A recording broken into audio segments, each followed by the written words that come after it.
Hello, अस्सलाम वालेकुम। भाई कह रहा था, बाहर जितने भी लोग जाना चाह रहे हैं, चाहे वो कतर हो, दुबई हो, सऊदी हो, बहरीन हो, कुवैत हो, ठीक है, फर्स्ट ऑफ ऑल वो अपना डोज लगवा लें। फर्स्ट डोज जो है कोविशील्ड का पासपोर्ट दिखाकर। बिकॉज आज की डेट में जितनी भी कंट्रीज हैं, मतलब हर जगह रिक्वायरमेंट है।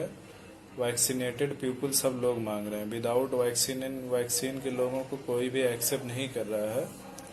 तो इसलिए आप मतलब ये है कि वैक्सीन वाला प्रोसेस अपना स्टार्ट करें। जैसे अगर आप आजकल जो भी कुवैत वगैरह की वो वैकेंसीज आ रही हैं, आप उसमें जाना चाह रहे हैं, तो सबसे पहले आप अपना फर्स्ट डोज कोविशील्ड का लगवा लें।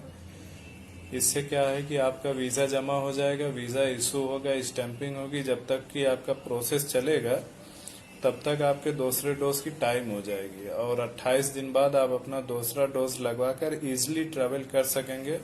आप भी सेफ रहेंगे, आप भी सुरक्षित रहेंगे, और हमें भी कोई टेंशन नहीं होगा। और जो भी वहाँ आपके अरबाब हैं, अरबी वगैरह जो भी लोग रहेंगे, वो भी मतलब ये कि अपने आप को सुरक्षित फील करेंगे। तो इस तरह आप लोग मतलब ये ना कि जितने भी लोग जाना चाह रहे हैं, सबसे पहले अपना मतलब कोई नए वीजे पे जाना चाह रहा हो, सिर्फ इच्छुक हो अगर वो बाहर जाने का, तो भी सबसे पहले वो मतलब ये है कि अपना पासपोर्ट ले जाकर कोविशील्ड की फर्स्ट डोज कम अज कम ले ले। ठीक है भाई।